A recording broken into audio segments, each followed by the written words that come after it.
Boa tarde, estamos iniciando então nessa semana a continuidade do estudo de Apocalipse. Hoje nós vamos ver a carta que é dirigida pelo Senhor através do apóstolo João à igreja de Tiatira. Então nós vamos fazer aqui uma introdução, né? O nome Tiatira significa sacrifício de trabalho. A verdade, como todas as igrejas, essa, em termos de cidade, ela era a cidade menos importante de todas as 7. Mas ela acaba tendo a carta mais longa.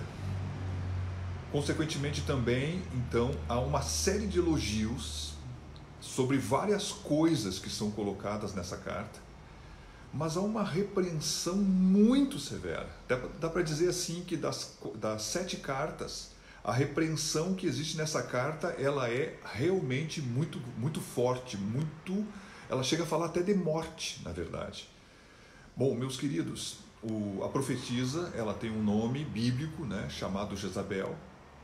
O Senhor então exorta ao arrependimento, valoriza aqueles que são fiéis e com toda certeza propõe na sua misericórdia a possibilidade que as pessoas abram os seus ouvidos e possam ouvir aquilo que ele está dizendo. Falando isso então, eu quero dizer que na questão profética, vou repetir então, começando em Pentecostes e indo até o momento que a igreja vai ser arrebatada, esse tamanho é chamado de era da igreja. E essas 7 cartas às 7 igrejas, cada uma delas seria um período entre a era da igreja. Ela pode ser dividida em 7 períodos. O primeiro período é o da igreja de Éfeso, o segundo período é da igreja de Esmirna, o terceiro período é da igreja de Pérgamo e o quarto período que vamos ver hoje é da igreja de Tiatira. Ela está mais ou menos localizada na história entre o ano de 590 até 1517. São praticamente 1000 anos na Idade Média. Falando essas coisas como uma forma introdutória, então valorizando a um contexto da própria igreja, que é o contexto histórico, a um encaixe profético duplo. Eu falei apenas de um, ou seja, ela se encaixa do ano 590 até 1517 depois de Cristo. Bom, no período da Idade Média. Vamos falar então aqui já diretamente da Escritura, lendo aqui o versículo 18 do capítulo 2, que diz assim: E ao anjo da igreja de Tiatira escreve: Isto diz o Filho de Deus, que tem os olhos como chama de fogo e os pés semelhantes ao latão reluzente.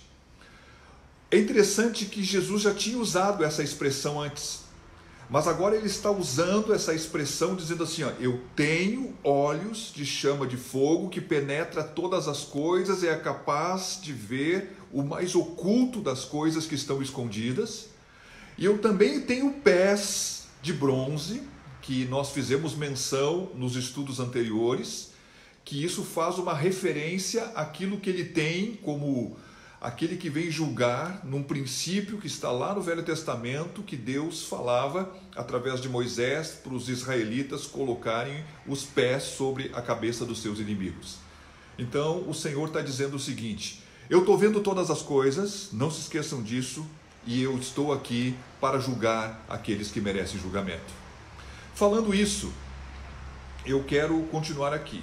Então vamos ver o versículo 19.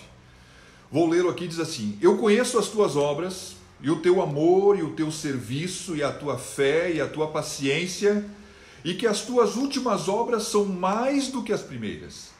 Aqui é a parte inicial dos elogios. O Senhor diz assim, eu conheço as tuas obras. Bom, o cristão, por ele se tornar cristão, ele deve ter obras. Vamos revisar aqui. Ninguém é salvo e tem mérito diante de Deus pelas obras, para receber por meritocracia o direito à salvação. Por meio da fé entramos à graça que Ele nos oferece, recebendo o perdão e uma vez se tornando filhos, Deus espera que nós venhamos a realizar as obras que Ele preparou para nós, que são as boas obras. Aqui diz assim, o Senhor diz assim, eu conheço as tuas obras e posso dizer que agora elas são mais abundantes do que no princípio, quando vocês se voltaram para mim. Bah, que coisa maravilhosa isso aqui. Conheço também o teu amor. E quando fala de amor, a Bíblia diz que o Espírito Santo de Deus, o amor de Deus está derramado em nosso coração pelo Espírito Santo que nos foi dado. No momento que o Espírito Santo ele é derramado sobre nossas vidas, nós com toda certeza recebemos o amor de Deus. Podemos ter comunhão com Deus, amando a Deus, e o que Deus quer, que também venhamos a amar o nosso próximo. O Senhor diz assim, olha, eu conheço o teu amor, eu conheço também o teu serviço. Bom, o ministério é o serviço é o ministério. Todo aquele que serve, embora possa não ser titulado, ele está exercendo o ministério na casa de Deus. Falando isso, quero dizer o seguinte, nós como igreja, nós temos um propósito como igreja, e o nosso propósito é poder servir. Bom, ele continua dizendo assim, eu conheço então a tua fé. Meus queridos, há muitas pessoas que dizem que têm fé, mas a verdadeira fé, ela tem que ter expressividade, ela tem que ter obras exteriores. Se um dia você quiser ler e entender um pouco mais sobre esse assunto, que não é o propósito aqui do nosso estudo, você pode ler o livro de Tiago, onde ele diz assim, o que adianta eu ter fé se eu não tenho obras? A minha fé tem que ser expressada através das minhas obras. Falando isso, eu ainda quero chegar aqui na questão que ele fala, mais um item, ele diz assim, ó, eu também conheço a tua paciência. Toda vez que a palavra paciência estiver escrita na Escritura, nós podemos trocá-la pela palavra perseverança.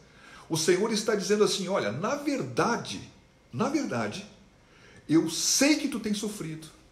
Eu sei e conheço as tuas aflições, eu não sei como é que se chama, tiatirenses, não sei como é que se chama, inventei agora aqui, pode ser que esteja errado. Mas a questão é o seguinte, o Senhor está dizendo assim, vocês que estão na cidade, minha igreja que está na cidade de Tiatira, eu conheço os sofrimentos que têm passado, e vejo que vocês são perseverantes em me seguir, mesmo que vocês estão debaixo de luta. Falando isso, meus queridos, eu quero dizer que o Senhor então faz uma abordagem de uma série de virtudes, de qualidades, de coisas que os seus olhos, como chama de fogo, podem olhar e dizer assim, verdadeiramente essas coisas eu preciso reconhecer porque elas fazem parte de uma verdade que os meus olhos veem. Caminhando então, vamos ler aqui o versículo 20 e 21. Mas tenho contra ti o tolerares que Jezabel, mulher que se diz profetiza, ensine e engane os meus servos, para que se prostituam e comam dos sacrifícios da idolatria. E dei-lhe tempo para que se arrependesse da sua prostituição, e não se arrependeu. Opa, aqui tem uma severidade agora. Bom, alguns defendem que essa mulher Jezabel não seria uma pessoa, mas seria uma doutrina. Como assim, pastor? Nós já vimos no estudo de Éfeso e também de Esmirna que, na verdade, existe a doutrina de Balaão e existe os ensinos ou as práticas dos nicolaítas. Como se, na verdade, aquilo que eles estavam fazendo não era uma pessoa, mas era um ensino, era uma doutrina. Então, há quem defenda, teologicamente, que Jezabel, na verdade, teria um ensino, como diz aqui na própria Escritura, que diz assim, né? Ela ensina e engana os meus servos. Mas essa linha teológica ela não está certa, porque a maneira como a palavra de Deus se dirige falando dela, certamente era uma pessoa.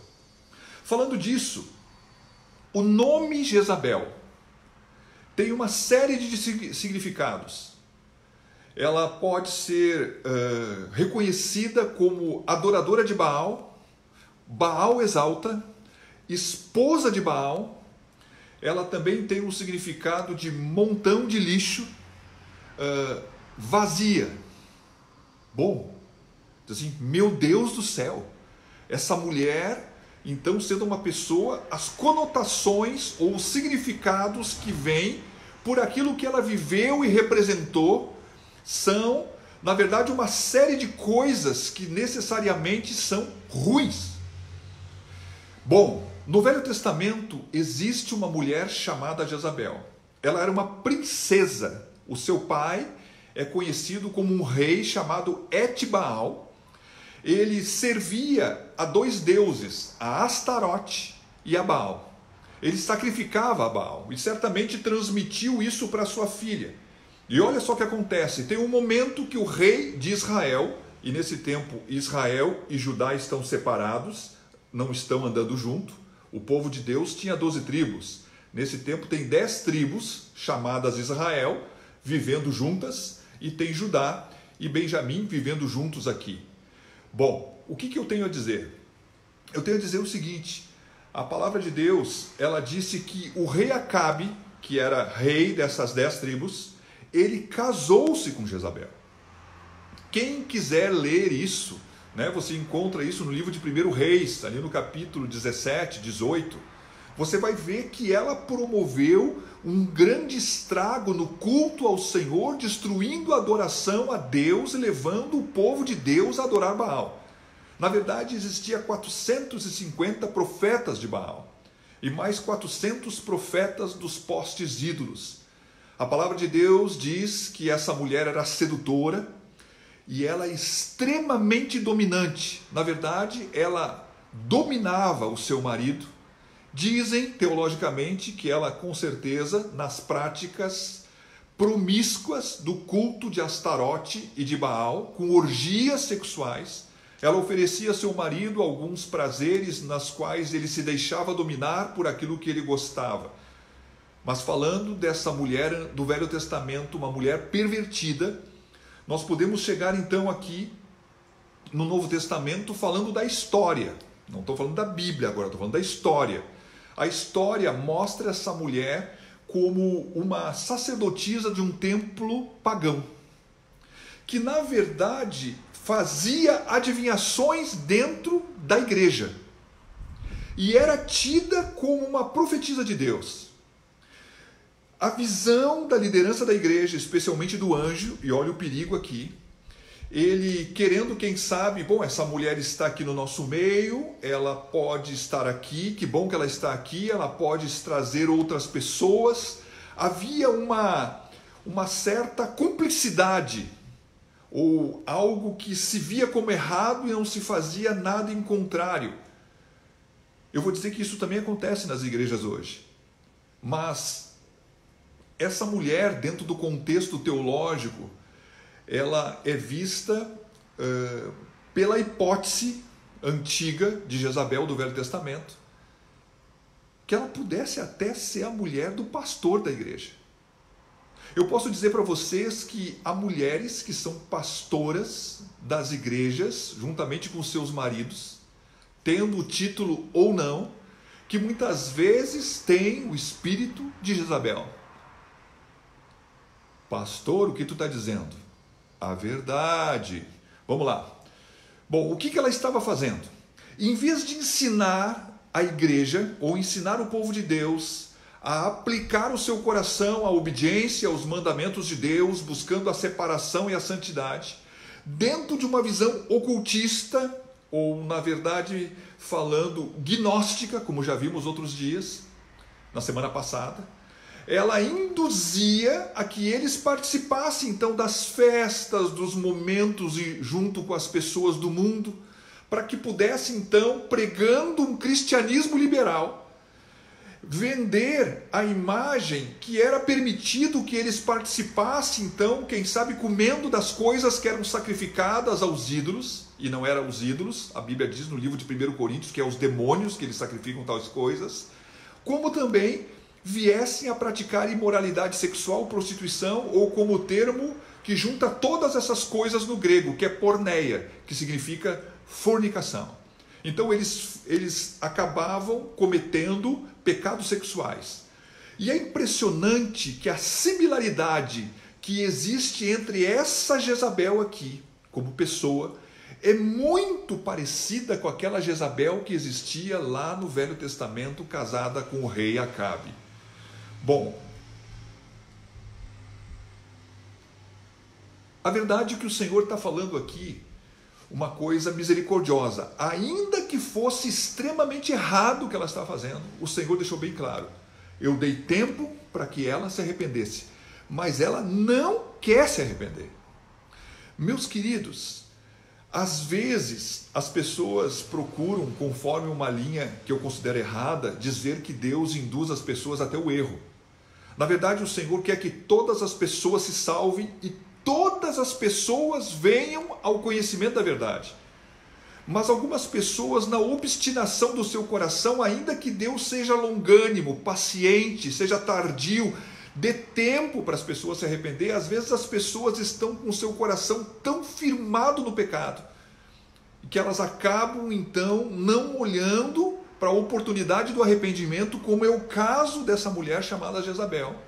Porque não só ela praticava, mas ela ensinava e tinha pelas suas adivinhações a titularidade de ser uma mulher que conhecia coisas profundas, misteriosas. Ela tinha um público que a ouvia, ela tinha influência. Quem sabe a liderança da igreja, depois dessa mulher revelar alguns segredos da vida das pessoas, tendo dificuldade de discernir se isso era de Deus ou não, acabaram permitindo que ela crescesse e se propagasse dentro da igreja com um ensino que na verdade desagradava inteiramente a Deus. O Senhor então, dizendo aqui, vou ler de novo, né? Ele diz assim: mas tenho contra ti que toleras a Jezabel. Então, essa tolerância, ela é mal vista aos olhos do Senhor. O Senhor queria que existisse um posicionamento firme. E vamos convir, a igreja nunca pode tolerar o pecado e a prática errada. Eu não posso, às vezes, ter um discernimento pleno no momento se é uma adivinhação ou é uma revelação que vem de Deus. Porque Satanás, na linhagem do ocultismo, quando as pessoas vão lá, ele sempre fica revelando, na verdade, adivinhando coisas das suas vidas. Isso é verdadeiro. Eu já tive lá no passado. O que tu está fazendo? Olha, eu vejo essas coisas aqui. Então, isso é o que prende as pessoas. E é muito comum que as pessoas que viveram na prática do ocultismo, tendo a adivinhação e aquilo que essa adivinhação pode dar para elas como notoriedade, como fonte de lucro, de serem valorizadas e reconhecidas pela ação desse espírito na sua vida, que às vezes as pessoas, até mesmo dentro da igreja, não gostam muito de largar a prática, permitindo ainda e gostando desse poder que parece, né, se sobressair sobre os demais. Falando de uma forma profética, Jesus deu 1000 anos na Idade Média para que a igreja do quarto período, que é a igreja de Tiatira, pudesse vir a se arrepender. E a prática desse tempo, a igreja começou a valorizar então aqueles que eram errados, mestres, hereges, que ensinam coisas que são erradas, e acabou muitas vezes perseguindo os verdadeiros. Que coisa! Bom, profeticamente falando, do quarto período da era da igreja, mas falando profeticamente para aquilo que se encaixa em qualquer era, nós podemos dizer assim: toda vez que o anjo da igreja, ou aqueles que são os cabeças da igreja, por olhar algumas coisas e não exercer a sua autoridade para com a igreja, em relação a uma situação que eles sabem que está errado e não atuam, eles toleram coisas que estão erradas. Ou podemos colocar profeticamente na colocação de todos os tempos, em todas as eras, dentro da amplitude da profecia, podemos falar então, quando em alguma congregação, um pastor, que é o anjo, o ministro, ele de alguma forma permite que uma mulher, ou quem sabe a sua própria esposa, acabe dominando ou influenciando o governo da igreja para que seja feito as vontades e as práticas daquilo que ela o domina. Ele se deixa influenciar e deixa influenciar a igreja. Olha só, meus queridos, há práticas por aí. Eu conheço igrejas que com toda certeza há um grande volume da mulher em detrimento de algo que fica muito pequeno na parte do esposo, que é o pastor que foi colocado na frente da igreja. Isso certamente vai produzir uma série de problemas relacionais quando essa mulher não colocar, né, não diretamente, às vezes é feito em oculto. Ela está por trás, trabalhando dentro do espírito de Jezabel, minando, batendo, está no ouvido do cara, do pastor, fala, e ele não consegue se impor em relação àquilo que é a palavra, em relação à sua vida. Ele se deixa levar pelo discernimento da sua mulher, tendo ela como mais espiritual do que ele, visto que ele está na frente. Quem tem que ser a figura que tem que levar a sua casa é ele, como também a sua igreja, dizendo assim, quero dizer a igreja do Senhor. Continuando então, olha só, ela não quer se arrepender, então o Senhor vem, Apocalipse 2:22, ele vai dizer o que ele vai fazer. Eis que a porei numa cama, e sobre os que adulteram com ela virá grande tribulação, se não se arrependerem das suas obras. O Senhor diz assim, já está deliberado, eu vou botar ela numa cama. Bom, a prostituta, ela usa a cama para se prostituir. A prostituta deita com aqueles que se prostituem com ela. O Senhor diz assim, eu vou usar então daquilo que ela usa. Pastor, ela estava usando, a figura do que ela estava usando era uma prostituição física ou era uma prostituição espiritual? Dentro do contexto, parece que a prostituição era muito mais espiritual do que física. Embora pudesse acontecer também a física. Eu não digo com ela, mas vou falar um pouquinho mais à frente a respeito disso. Mas o Senhor está dizendo o seguinte, olha, eu vou, já que ela não quer se arrepender, eu vou colocar ela num leito de dores. Eu vou trazer uma enfermidade sobre ela. E olha, a palavra de Deus diz assim, olha, eu porei ela numa cama,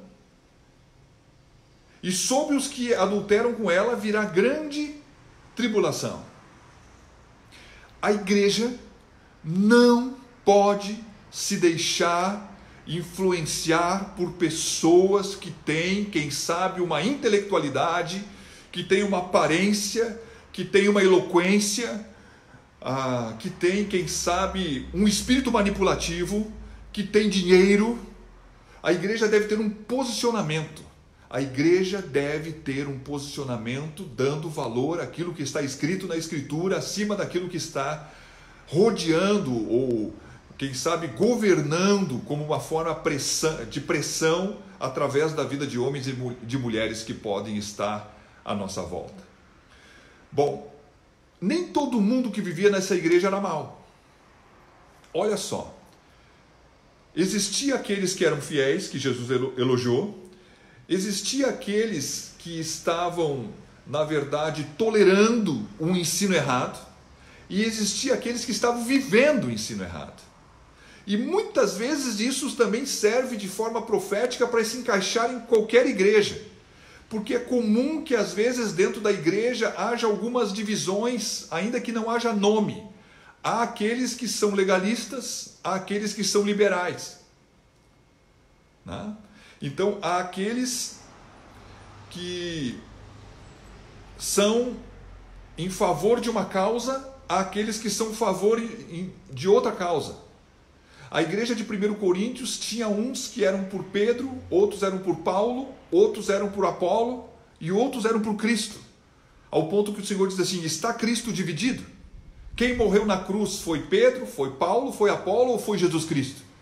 A verdade é que a autoridade das Escrituras é a autoridade de Jesus Cristo, e ela deve reger a igreja.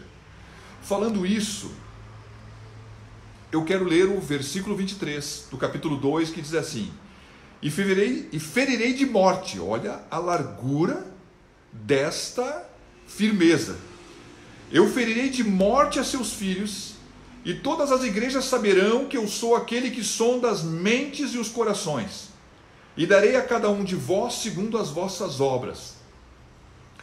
Naquele contexto da igreja de Tiatira, o Senhor não teve por inocente Jezabel e aqueles que seguiam o seu ensino.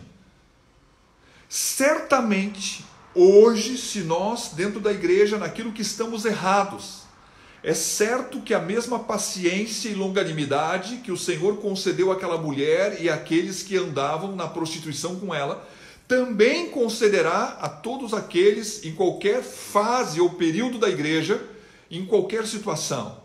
Mas observe que certamente a correção vem. E quando ela vem, porque não há uma vontade de arrependimento, o Senhor inicia esse versículo e diz assim: eu ferirei de morte aos seus filhos. Eles morrerão ou sofrerão o dano da segunda morte, que é poder viver uma vida separada de Deus, vivendo, quem sabe, a vida inteira lançado no inferno.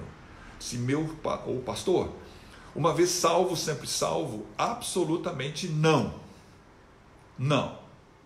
Eu não vou entrar nesse assunto, mas a verdade posso dizer o seguinte: o Senhor está dizendo aqui, conforme a tradução, eu sondo rins e corações. O Senhor sonda mentes e corações. Nem toda a prática ruim, em algum momento, desde que ela não seja repetida, às vezes as pessoas cometem erros involuntariamente. Mas nem toda a prática boa, ela tem as motivações corretas, tanto em pensamentos, como em sentimentos, como desejos corretos. Às vezes as motivações são impuras. Então, falando disso, eu quero dizer o seguinte: Jesus vê os desejos ocultos do coração.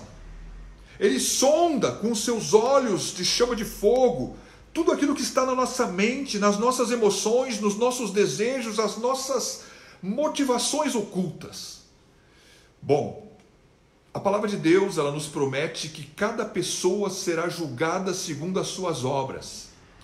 Ainda que haja Jezabel, ainda que haja os seus seguidores que se prostituem com ela, cada um vai ser julgado segundo o tamanho da sua iniquidade. A palavra de Deus diz que quando um cristão salvo por meio da fé, ele chegar diante do tribunal de Cristo, ele vai receber o seu galardão.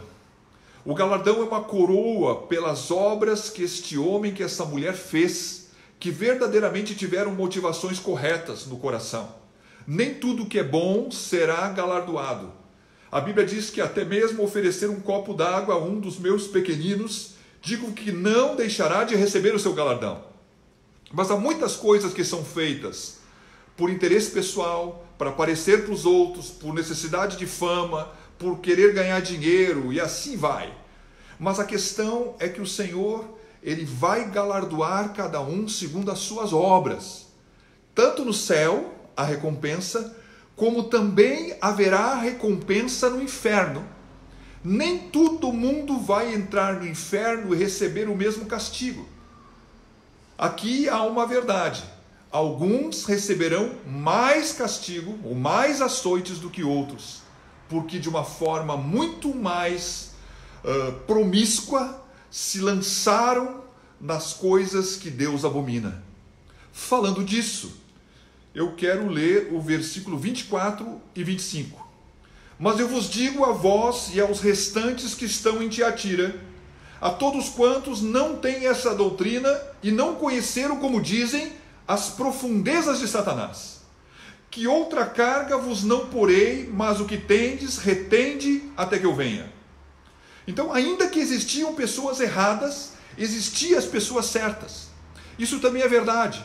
Às vezes nós olhamos dentro da estrutura de uma igreja, que pode ser um pouco maior, nós vemos que às vezes existe uma parte que está inflamada, e tem outros que não sabem e nem entendem o que está acontecendo, e vivem na sua sinceridade com Deus. Meus queridos, deixa eu dizer uma coisa. Jesus, ele diz que aqueles que não estavam envolvidos, que estavam puros nesse assunto, ele não ia colocar nenhum peso e nenhuma carga sobre a vida deles, a não ser que eles permanecessem firmes até que ele viesse. Aqui nesse versículo, no 25, ele faz uma afirmação da sua volta. Ele vai voltar. Então aqui fazendo uma afirmação da sua volta, não no sentido da segunda vinda, porque estamos trazendo esse ensino numa visão pré-tribulacionista. Falando então numa visão pré-tribulacionista, eu quero dizer o seguinte: então o Senhor, ele vai voltar, primeiramente nos céus, para arrebatar a sua igreja. E na segunda vinda, ele volta descendo na terra. Isso uma visão tribulacionista prega. Vai chegar a hora que nós vamos falar bem mais claramente sobre esse assunto, de uma forma bem específica. Mas agora quero dizer o seguinte: aqui o Senhor diz assim, ó, aqueles que não conheceram as profundezas de Satanás. Os gnósticos, assim como Jezabel, eles têm uma mania de dizer, né, que para se poder entender, na verdade, a sua doutrina, um gnóstico dizia isso, para você poder entender a minha doutrina, a nossa doutrina, você tem que se aprofundar. Isso aqui são parte de uma doutrina gnóstica. Certamente o ensino de Jezabel, ela deveria discorrer, e eu não tiro isso de mim mesmo, mas daquilo que pesquisei, né, dentro do contexto dos homens que falam a esse respeito, diz o seguinte: para você poder vencer Satanás, você deve primeiro se aprofundar no conhecimento dele. Para você poder vencer o pecado, primeiro você deve se aprofundar e ter experiências na área do pecado para saber como se livrar dele. Isso está completamente errado, porque a doutrina gnóstica, que influenciou a igreja de Éfeso, de Esmirna e de Pérgamo, também influenciava numa mesma época essa mesma igreja que estava a 59 quilômetros de Pérgamo. Então não tem como a distância ser tão pequena não ter uma influência. E a verdade então é que esses mestres gnósticos vendiam essa questão de profundidade. E Jezabel também chamava as pessoas em cima dessa doutrina que era difundida já nessa época em meio às igrejas que estavam na Ásia Menor, que eles então pudessem, dentro de um pensamento gnóstico, né, o pecado é pecado, está na carne, a carne é má, o espírito é bom, então tudo aquilo que é espiritual é bom, então na verdade tanto faz se você pecar ou não pecar, porque na verdade a carne é má mesmo, então não vai fazer muita diferença. Eu já discorri sobre esse assunto de uma forma mais detalhada, que eu penso no segundo dia, na segunda carta, na verdade, eu acho que na carta de Esmirna, se eu não estou enganado, você pode buscar lá e você vai descobrir mais sobre esse assunto. Mas então, existem práticas que são condenáveis, mas há uma pessoa que é a promotora disso. Falando sobre isso, quero ler o versículo 26 e 28, a 28. E ao que vencerdes o Senhor e guardar até o fim as minhas obras, eu lhe darei poder sobre as nações e com vara de ferro as regerá, e serão quebradas como vasos de oleiro. Como também recebi de meu Pai, dar-lhe-ei a estrela da manhã. Bom, aqui algumas palavras, né, diferentes. Vamos falar aqui sobre esse assunto. O Senhor diz assim, ó, existe uma promessa a todo aquele que vencer. Então não fala só dos mártires, mas fala também de todos os santos. Todos aqueles que vencerem receberão poder sobre as nações. Terão poder sobre as nações. Que nações? A palavra de Deus, ela fala de uma promessa, de uma profecia, que Jesus Cristo vai reinar na terra. No momento que ele esteve no meio dos judeus, antes da sua morte, ele não pôde reinar como rei na terra. O seu reino, ele disse, não é deste mundo, mas a profecia diz que ele vai reinar. Então, dentro do estudo de Apocalipse, como nós, com toda certeza, somos pré-milenistas, pastor? Sim. O que é ser pré-milenista? Quem faz essa declaração de eu lhe darei poder sobre as nações é uma menção do milênio, aonde Jesus Cristo, depois que ele voltar na sua segunda vinda, e resgatar então Israel, ele vai estabelecer o seu reino na terra por 1000 anos. E ele vai botar e dar então autoridade aos seus santos sobre as nações. E ele as regerá com vara de ferro, que não significa isso ser duro ou agir com dureza, mas com uma firmeza amorosa. De uma vara de ferro, uma vara de pau ela quebra, uma vara de ferro ela não quebra. Então, falando assim, é algo inquebrável, vai ser algo sólido, vai ser algo forte, a presença do Senhor vai ser manifesta, a clareza da justiça, ela vai impeirar através do Senhor por cima daquilo que é o governo dos seus santos, que vão estar governando com ele nesse milênio em posições de autoridade sobre as nações. Pastor, tu falou pouco do milênio, vou falar mais. O milênio vem lá na frente, mais para o final do Apocalipse. O milênio, então, quando a gente diz assim, nós cremos no milênio, então nós somos milenistas. Eu creio que a tribulação vem antes do milênio, então nós somos pré-milenistas.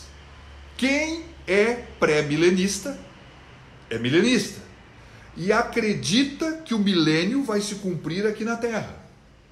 Os pré-milenistas são pré-tribulacionistas, meso ou mid-tribulacionistas e pós-tribulacionistas. Esses nomes pré-tribulacionista diz respeito ao momento que a igreja vai ser arrebatada. Antes da tribulação, pré-tribulacionista. No meio da tribulação, meso ou mid-tribulacionista. No final da tribulação, pós-tribulacionista. Então, nós somos pré-milenista porque cremos no milênio e somos pré porque cremos que a tribulação acontece antes do milênio. Independente se a pessoa é pré, meso ou mid ou pós-tribulacionista. Amém? Vamos falar disso mais lá na frente. Fica algo que a gente já fica no coração, fica pensando, né? E depois lá na frente, ouvindo mais de uma vez, fica mais fácil de poder se entender. Bom, o que o Senhor fala aqui? Aquilo que eu recebi do meu Pai, eu também vou dar. Eu vou dar a estrela da manhã. Existe uma imitação do maligno, procurando ser e fazer tudo aquilo que o Senhor, o Deus Pai, fez. Satanás, ele é imitador. Inclusive, por exemplo, quando nós vamos chegar lá, quando você ver os 4 cavaleiros, você vai ver que o primeiro cavaleiro é um cavaleiro que tem uma coroa, tem um arco, e ele também está montado num cavalo branco. Lá no final de Apocalipse, Jesus aparece montado num cavalo branco, trazendo uma espada e tendo não uma coroa, mas tendo uma coroa de muitos diademas. Meus queridos, aquele do final de Apocalipse é Jesus Cristo. Esse que nós vamos ver depois em Apocalipse 6, na abertura do primeiro selo, é uma imitação da figura de Satanás. Então ele também, em algum momento, ele é chamado de estrela da manhã. O mundo vê Jesus como luz do mundo. Não, para o mundo, Jesus é a luz do mundo. Os judeus viam o Senhor como o sol da justiça. Mas a igreja vê Jesus como a resplandecente estrela da manhã. Essa estrela da manhã que ele daria para aqueles que vencerem, na verdade é ele mesmo. Jesus repartiria a sua própria glória, a sua própria vida, como ele já fez e ainda mais o fará, conforme aquilo que ele prometeu. Falando sobre isso, então, nós caminhamos para o finalzinho, no versículo 29, que diz assim: quem tem ouvidos, ouça o que o Espírito diz às igrejas. Mais uma vez, há uma menção direta à igreja de Tiatira, fazendo uma menção universal profética à era dos 590 aos 1517 anos. São praticamente 1000 anos no quarto período da era da igreja, que representa profeticamente a igreja de Tiatira. E profeticamente, para todos os tempos, independente do período, aqui existe uma exortação dizendo o seguinte: quem tem ouvidos, quem tem discernimento, podendo então ouvir, atentar e se arrepender, porque está ouvindo, está tendo discernimento, vai escapar do castigo. Mas aqueles que fecharem os olhos ou endurecerem seus corações e não quiserem se arrepender, certamente colherão a morte, ou melhor, a enfermidade, a morte, e podendo colher a segunda morte. Falamos na sexta-feira passada que aqueles que nascem duas vezes podem morrer somente uma, e podem vir a não morrer nenhuma se forem arrebatados. Aqueles que nascem somente uma vez, certamente vão morrer a morte física e também vão morrer a morte espiritual. Se você que está nos ouvindo, certifique-se que você já teve um encontro com o Senhor. Se você está distante dele, busque a sua presença fazendo uma oração hoje, buscando te reconciliar, porque ainda há tempo de arrependimento. Nós estamos vivendo dias onde o Senhor nos convida a estarmos então ouvindo a sua palavra e buscando. Quando lemos o livro de Apocalipse é impossível que alguém o leia sem gerar temor no seu coração e uma vontade de andar com retidão na presença de Deus. Que o Senhor nos abençoe. Nós estamos encerrando então esse estudo que está aqui hoje, terminando então o capítulo 2, amanhã vamos iniciar o capítulo 3, de maneira que, se possível, se eu conseguir, eu vou gravar este vídeo no YouTube e botarei aqui às 3 horas um link, se possível. Senão eu vou fazer uma live novamente ao vivo, como temos feito até hoje. Que Deus te abençoe, que Deus te fortaleça. Eu oro e te abençoo com essas palavras no nome do Senhor Jesus. Um abraço e que Deus te abençoe.